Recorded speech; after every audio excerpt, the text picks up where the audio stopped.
Brought to you by V-Guard.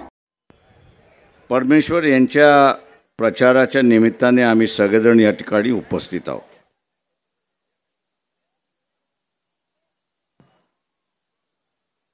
लोकसभेची ही निवडणूक आहे आणि या लोकसभेच्या निवडणुकीतला तमाशा आपण असणारे या ठिकाणी बघतो आहोत. बाप एका पक्ष, पोरगा एका पक्षामध्ये.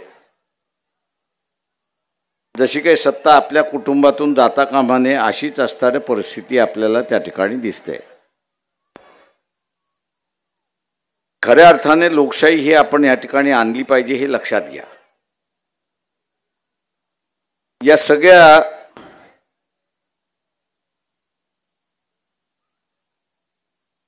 सगळ्या असणाऱ्या प्रचारामध्ये युती झाली आहे म्हणून असं सांगितलं जातं. उद्धव ठाकरे सेनेचा उमेदवार असेल या मुंबईच्या सभेमध्ये कुठेही एनसीपीचा कार्यकर्ता शरद पवार दिसत नाही आणि कुठेही आपल्याला काँग्रेसचे कार्यकर्ते सुद्धा सामील झालेले दिसत नाही. ही टीका जोर धरायला लागली आणि म्हणून मला वाटतं उद्या कदाचित मुंबईमध्ये असणारा एक तमाशा होणार आहे की ज्या तमाशामध्ये हे तिन्ही नेते आपल्याला त्या ठिकाणी उपस्थित झालेले त्या ठिकाणी दिसतील. उनका बैकअप सिर्फ कल तक और हमारा चांद तक. हमारा नेता कैसा हो जो नॉन स्टॉप बैकअप दे वैसा हो. अब की बार V-Guard इन्वर्टर बैटरी का चमत्कार. हा जो तमाशा आहे त्या तमाशाशिवाय त्यांना असं जगता येणार नाही. त्यांना एकमेकांबद्दल राहायचं नाहीये आणि त्यांना असणाऱ्या एकमेकांबद्दल मदतही करायची नाही. पण अवस्था अशी आहे की महाराष्ट्राच्या 48 जागा लढू शकत नाही कारण का उमेदवार नाहीत. आपलं पोलखोल होईल की आपण महाराष्ट्रामध्ये सगळ्याच जागेमध्ये आपला उपस्थिती नाही म्हणून त्यांनी कुठेतरी जुळून घेतले अशी असणारी परिस्थिती आपल्याला त्या ठिकाणी दिसते. मित्रो, हे नकली नाटक जे झालेलं आहे, देखाव्याचं नाटक झालेलं आहे, याच्यावरती आपण विश्वास ठेवू नका हे आव्हान मी आपल्या सगळ्यांना या ठिकाणी करतोय. भाइयों बहनों, उनके राज में पावर रहे अनस्टेबल और हम रखे सब स्मूथ और स्टेबल. हमारा नेता कैसा हो जो स्टेबल पावर दे वैसा हो. अब की बार V-Guard AC स्टेबलाइजर का चमत्कार. मागच्या ज्या 4 निवडणुका म्हणजे 4 ठिकाणच्या निवडणुका झाल्या, पहिल्या 3 आणि चौथी, आता ही 5वी होईल. मतदानाचा टक्केवार कमी गेलाय अशी परिस्थिती आहे. मतदानाचा टक्का हा कमी गेलेला आहे आणि मतदानाचा टक्का गेलाय याचं कारण की 2014 आणि 2019ला ज्या भारतीय जनता पक्षाने 70-72% इलेक्शन घेऊन गेले होते. जे इलेक्शन घेऊन गेले होते ते आता आपण बघत असाल की 55 आणि 60 हजारावरती 55 आणि 60 या टक्क्यांवरती मतदान आले अशी परिस्थिती आहे. मतदान हे असणारं कमी झाले. त्याचा फटका कोणाला आहे तर भारतीय जनता पक्षाला, हे आपण लक्षात घ्या. फटका हा जो आहे तो भारतीय जनता पक्षाला फटका आहे आणि म्हणून 400 पार करणार असं सांगण्यात आलं होतं आणि आता आपण बघत असाल की मध्यंतरी आकडेवारी आली 300 आणि आता 2 दिवसांमध्ये आकडेवारी येईल की हे 250 पर्यंत आले. तशी परिस्थिती आहे. मित्रो, दुसऱ्या बाजूला आपण असणारा उद्धव ठाकरे गट आपण असणारा बघितला तर हा एक संघ राहिलेला नाही, फुटलेला आहे. एक धड एकनाथ शिंदेबरोबर घेतलेला आहे आणि एक भाग हा असणारा उद्धव ठाकरेंकडे राहिलेला आहे. दोघांच्या मतामध्ये अंतर आलं म्हणण्यापेक्षा फूट पडलेली अशी परिस्थिती आहे. आता ही 40-60% फूट आहे, 70-30% फूट आहे की 50-50% फूट आहे, हे आपल्याला असणारं मतदानाचं काउंटिंग होईल त्याच दिवशी आपल्याला या ठिकाणी दिसत आहे. त्याच्यामुळे प्रत्येक पक्षाचं असणारं मतदान घटलंय अशी परिस्थिती आहे. मागच्या वेळेच्या असताना आकडेवारी सांगतात, आम्ही त्यावेळेस म्हणतो अरे बाबा तुम्ही बीजेपी बरोबर होतात. आता बीजेपी आणि उद्धव ठाकरे सेना यांच्यामध्ये फूट पडलेली आहे, तेव्हा तुम्ही दोघे वेगळे झालात. तुमची मतं किती, त्यांची मतं किती, हा असणारा हिशेब या ठिकाणी येणार आहे. आणि म्हणून ही एक संधी आपल्याला आलेली आहे, ही एक संधी आलेली आहे असं मी त्या ठिकाणी आपल्याला मानतोय. आता ह्या संधीचा फायदा घ्यायचा असेल तर आपण एक लक्षात घेतलं पाहिजे की ज्यांनी भारतीय जनता पक्षाला मतदान दिलं त्यांच्यामध्ये नैराश्य आलेलं आहे. कशाला नैराश्य आलेलं आहे तर त्यावेळेस काँग्रेसच्या विरोधात मतदान झालं, ते 2G स्कॅम जे आहे, 2G स्कॅम्प आहे, त्याच्यातून घोटाळा झाला आणि सांगण्यात आलं की 2.5 लाख कोटी खाण्यात आले अशी असणारी परिस्थिती आहे. 2.5 लाख कोटी खाण्यात आले, हे बदमाश म्हणून भारतीय जनता पक्षाला दिलं. हे बदमाश म्हणून भारतीय जनता पक्षाला त्या ठिकाणी दिलं. आपल्याला असं दिसतंय की भारतीय जनता पक्ष त्याच्यापेक्षा बदमाश निघाली अशी असणारी परिस्थिती, त्याच्यापेक्षा बदमाश निघाली. सुप्रीम कोर्टाने सांगितलं की ह्यांनी असणारं जे इलेक्टोरेट बॉन्ड काढले हे असणारं घटनेच्या विरोधी आहे, बेकायदेशीर आहे आणि लोकांना लुटण्याचा भाग झाला अशी असणारी परिस्थिती आहे. लोकांना लुटण्याचा भाग झाला. गल्लीतला दादा जसा वसुली करतो, देतोस का नाही तर तुझा धंदा बंद पाडतो, देतोस का नाही तर तुझी असणारी कंप्लेंट करतो, अशा रीतीने जो दादा वागतो तशा रीतीने असणारं नरेंद्र मोदींचं कार्यालय वागलंय हे आपण असणारं लक्षात घ्या. त्यांनी सुद्धा पंतप्रधानाचं कार्यालय हे मानवतेचं कार्यालय दिलं नाही, सहाय्यतेचं कार्यालय त्या ठिकाणी राहिलं नाही, तर त्यांनी त्याला वसुलीचं कार्यालय केलं हे आपण असणारं लक्षात घ्या. त्यांनी वसुलीचं कार्यालय केलं. तू हे इलेक्ट्रोड बॉन्ड विकत घेतोस की नाही? तू घेत नसेल तर तुझ्यावरती ईडी सोडतो, तुला आम्ही पकडतो, जेलमध्ये टाकतो, इन्क्वायरी लावतो, नाना तऱ्हेचे प्रकार त्यांनी असं केलं आणि त्याला कोर्टाने असं म्हटलं की हे सगळं इल्लीगल आहे अशी असणारी परिस्थिती आहे. 2-4 कंपन्यांचा आपणही माहिती त्या ठिकाणी दिली की हे कसं जेलमध्ये होता, बेल ॲप्लिकेशन केलं, बेल ॲप्लिकेशन मंजूर होत नव्हतं, बॉन्ड घेतलं, बीजेपीच्या तिजोरीमध्ये टाकलं आणि लगेच पुढच्या तारखेला त्याला बेल मिळाली अशी असणारी परिस्थिती. जे इथे 51 जजेस येऊन, सुप्रीम कोर्टाचे 51 जजेस येऊन म्हणत होते की ज्युडिशरीमध्ये यांचा हस्तक्षेप आहे, तो हस्तक्षेप सरळ सरळ आपल्याला त्या ठिकाणी दिसतोय. आणि अशी असणारी जी हस्तक्षेपता आहे ही या ठिकाणची असणारी न्यायव्यवस्था संपवणारी आहे हे आपण असणारं लक्षात घ्या. आणि म्हणून या उद्याच्या असणाऱ्या ह्या कालावधीमध्ये मोदींची भाषा बदलली. मोदी आता काय म्हणाला की आम्ही घटना बदलणार नाही, बाबासाहेब आले तरी बदलू शकणार नाही. तुम्ही इथे असताना खेळता खेळता कोणाची शपथ घेता की न घेता? तुम्ही शपथ कोणाची घेता? आईची घेतो, बापाची घेतो, पोराची घेतो, नातेवाईकाची घेतो, वरच्याची घेतो, पण स्वतःची घेत नाही. म्हणजे मेला तर तो मेला, मी जिवंत राहिलो. तसं मोदीला विचारण्यात आलं, अरे बाबा तू घटना बदलणार आहेस की नाही सांग. मोदीजी, तुम्ही असं 2024ला पंतप्रधान झाल्यानंतर घटना बदलणार आहात की नाही ते सांग. पण मोदी काय उत्तर देतोय,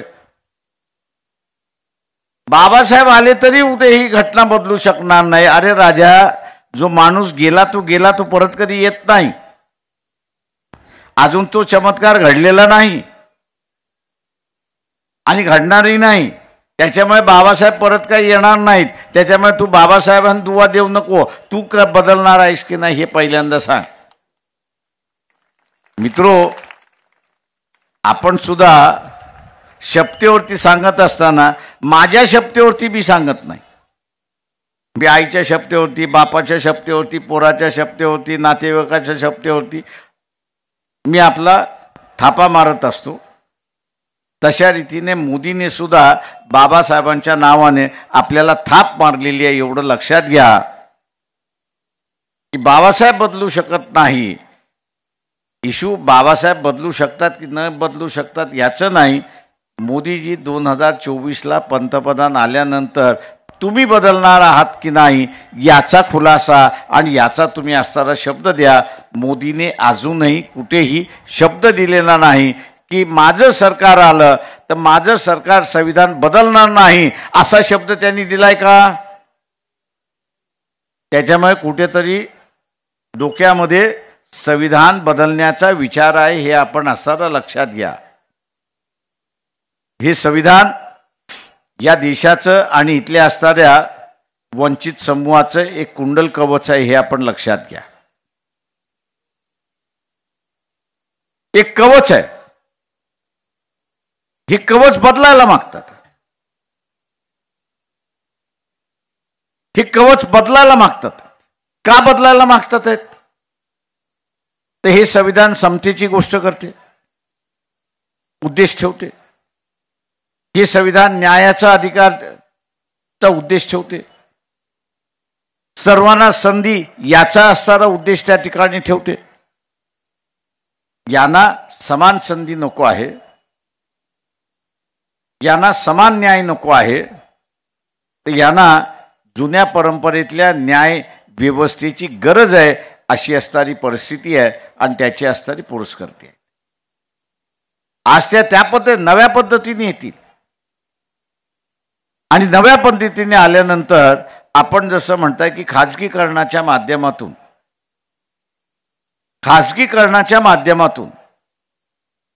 जसं इथल्या मागासवर्गीयांचं, वंचितांच्या नोकऱ्या घालवल्या जातात. बाबा खाजगीकरण कशासाठी हे तर सांगा. खाजगीकरण कशासाठी हे तर सांगा. सरकारची मालमत्ता आहे, लोकांच्या पैशातून उभी राहिलेली मालमत्ता आहे. ही लोकांच्या पैशातून उभी राहिलेली मालमत्ता सरकारचीच राहिली पाहिजे, ती खाजगी होता कामा नये हे आपण लक्षात घ्या. मित्रो, ती सरकारची मालमत्ता राहिली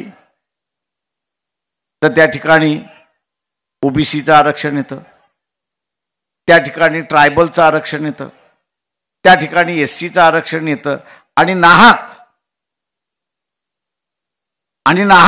हा समूह आर्थिक दृष्टिकोनातून मजबूत होत चाललेला आहे. त्याला मजबूत होऊ द्यायचं नाही, त्याला स्टेबल होऊ द्यायचं नाही, स्थिर होऊ द्यायचं नाही. म्हणून असणारा नोकऱ्यांवरती गंडांतर घाला अशी असणारी परिस्थिती. एका बाजूला खाजगीकरण करून नोकऱ्यांवरती गंडांतर आणलं जात आहे आणि दुसऱ्या बाजूला शिक्षण हे प्रायव्हेटायझेशन करून, खाजगी करून, त्यांच्या फिया वाढवून पुन्हा असणारं शिक्षणापासून लोकांना वंचित केल्या जाते अशी परिस्थिती आहे. मित्रो, बाबासाहेब असं म्हणाले होते की शिक्षण हे वाघिणीचं दूध आहे. शिक्षण हे वाघिणीचं दूध आहे आणि जो कोणी शिक्षण घेणार आहे तो इथे गुराखल्यासारखा राहणार नाही अशी असणारी परिस्थिती आहे. तो इथं घुरणारच आहे. तो इथल्या व्यवस्थेला चॅलेंजच देणार आहे. तो ह्या व्यवस्थेला चॅलेंजच देणार आहे. हा चॅलेंज होऊ नये, हा संघर्ष होऊ नये म्हणून शिक्षणच महागडं करायचं आणि त्यातून शिक्षणातून लोक बाद करायची असा असणारा डाव ह्या ठिकाणी चाललेला आहे की जो आपल्याला असताना हाणून पाडावं लागेल हे लक्षात. काँग्रेस पक्षाचं असणारं एक ॲडव्हर्टाइजमेंट आहे. त्यांनी मोदी दाखवली आणि वॉशिंग मशीन दाखवली. जेवढे भ्रष्टाचारी आहेत ते मोदीकडे गेले, त्या वॉशिंग मशीनमध्ये टाकल्या जातं आणि तो बाहेर आला की त्याच्यावरचे करप्शनचे ज्या चार्जेस आहेत गळून पडलं असं त्या ठिकाणी दाखवतात. काँग्रेसवाल्यांना फार चांगली ॲडव्हर्टाइजमेंट काढली, तुमचं अभिनंदन करतो मी. पण मला असताना सांगा, तुमच्याकडे अशी कुठची मशीन आहे, तुमच्याकडे अशी कुठची मशीन आहे की जो धर्मवादी होता आणि धर्मवादी आहे त्याला वॉशिंग मशीनमध्ये टाकल्यानंतर त्याचा मेंदू बदलतो आणि धर्मवाद्याचा सेक्युलरवादी होतो. ही कुठली मशीन आहे ती आम्हाला सांगा, आम्ही त्याचा असणारा वापर करायला सुरुवात करतो. काँग्रेसवाले जे धर्मवादी आहेत ते धर्मवादीच आहेत. आणि म्हणून या मतदारसंघातल्या काँग्रेसवाल्यांना मी असणारं आव्हान देतोय की एका बाजूला एकनाथ शिंदेंचे उमेदवार आहेत आणि दुसऱ्या बाजूला उद्धव ठाकरेंचे सुद्धा उमेदवार आहेत. निवडणूक झाली एक तर बीजेपी बरोबर आहेच, निवडणूक झाली की दुसरा सुद्धा बीजेपी बरोबर त्या ठिकाणी जाणार. मला आज विचारलं तुम्ही कशा खात्रीला एक सांगता, म्हटलं 100% जाणार. तिथे 100% जाणार. आणि मग ते 100% जाणार असेल तर मी काँग्रेसवाल्यांना विचारतोय, तुम्ही असणार मग त्यांना मतदान का करताय? जे उद्धव सेना ही असणारी बीजेपी बरोबर नंतर जाणारच आहे आणि जिथे एक मुस्लिम फ्रंट नावाच्या असणारा इंटेलेक्च्युअल मुस्लिम फोरम अशा असणाऱ्या 4-5 दिवस त्यांनी अगोदर पत्रकार परिषद घेतली. त्यांनी असणाऱ्या सगळ्या पक्षांना बोलवलं, जिथं वंचितलाही बोलवलं होतं. तिथे असताना त्यांनी सांगितलं 4-5 मुद्दे होते. एक मुद्दा त्याच्यातला महत्त्वाचा होता की आम्ही तुम्हाला मतदान द्यायला तयार आहोत, आम्ही तुम्हाला मतदान देऊ, पण आम्हाला पहिल्यांदा लिहून द्या किंवा आम्ही मतदान दिल्यानंतर तुम्ही जिंकून आलात तर 5 वर्ष भारतीय जनता पक्षाबरोबर जाणार नाही, हे तुम्ही लिहून द्या. हे तुम्ही लिहून द्या. सेनेवाले त्या बैठकीला आलेच नाहीत. हा मुद्दा आम्ही असणारा त्या महाविकास आघाडीच्या बैठकीमध्ये सुद्धा उपस्थित केला होता की बा आपण सेक्युलर मतावरती निवडून येणार आहोत आणि सेक्युलर मतावरती निवडून येत असताना आपण असताना या सेक्युलर मताला प्रत्येक महाविकास आघाडीचा जो घटक आहे त्यांनी आश्वासन केलं पाहिजे की 5 वर्ष निवडून आल्यानंतर 5 वर्ष सरकार जोपर्यंत माझी खासदारकी किंवा पक्षाला मिळालेली सत्ता जोपर्यंत आहे तोपर्यंत आम्ही भारतीय जनता पक्षाबरोबर जाणार नाही. मी मुस्लिम समाजाला आवाहन करतोय कि अपने पैरों पर कुल्हाड़ी मत मार लो. सेना दोनों सेना बीजेपी के साथ जाने वाली है. ते तुमच्या बरोबर राहणार नाहीत, ते बीजेपी बरोबर जाणार आहेत. आता जे लिहून देत नाही त्याचा असणारा घोतक आहे की आपले असणारे दरवाजे बंद करायचे नाहीत. आणि म्हणून मुस्लिम समाजाला असणारं आव्हान आहे की आपण असणारं बोंबलतंय की 21 राज्यामध्ये काँग्रेसने आम्हाला एकही उमेदवारी दिली नाही. खरी आहे, राष्ट्रवादीने आम्हाला उमेदवारी दिली नाही, शिवसेना उद्धव ठाकरे गटाने सुद्धा आम्हाला असणारं उमेदवारी दिली नाही. पण वंचित बहुजन आघाडीने उमेदवारी दिली ना. मुस्लिम उमेदवारी ह्या मुंबईमध्ये उतरवले ना. त्यांना स्वीकारायला तुम्हाला अडचण काही आहे? तुम्हाला स्वीकारायला त्याच्यात अडचण काही आहे? उद्या तुम्ही स्वीकारलं नाही तर हाच मुद्दा तुमच्या विरोधात वापरला जाईल. मुस्लिम समाजाने हा लक्षात घेतला पाहिजे की मुस्लिम समाजाचा उमेदवार असताना मुस्लिमच त्याला मतदान देणार नसतील, मुस्लिम उमेदवार असताना मुस्लिमच त्याला मतदान देणार नसतील तर मग आम्ही कशाला उमेदवारी द्यायचं, हा म्हटलं पुढच्या निवडणुकीमध्ये प्रश्न तुम्हाला विचारला जाईल आणि त्यावेळेस तुमच्याकडे उत्तर काही राहणार नाही अशी असणारी परिस्थिती आहे.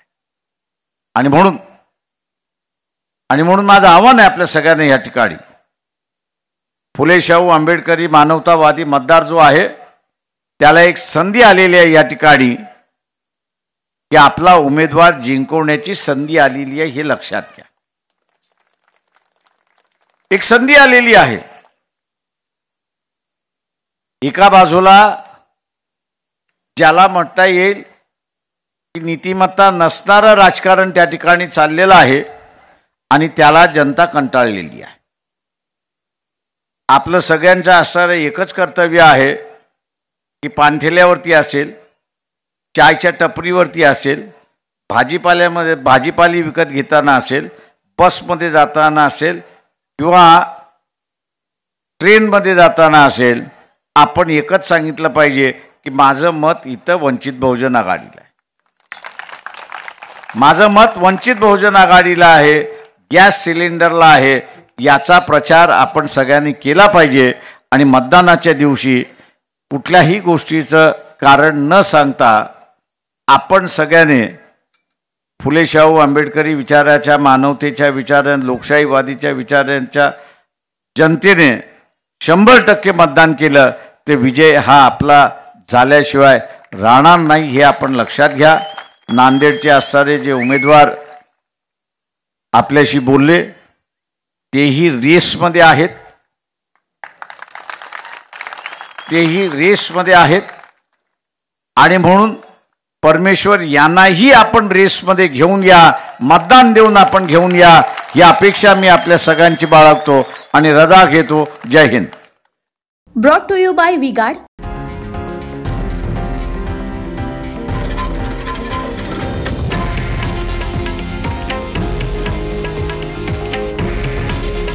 हे आहे देशातील नंबर 1 न्यूज नेटवर्क आणि आपण पाहत आहात TV9 मराठी. काळजी तुमची, हित महाराष्ट्राचं.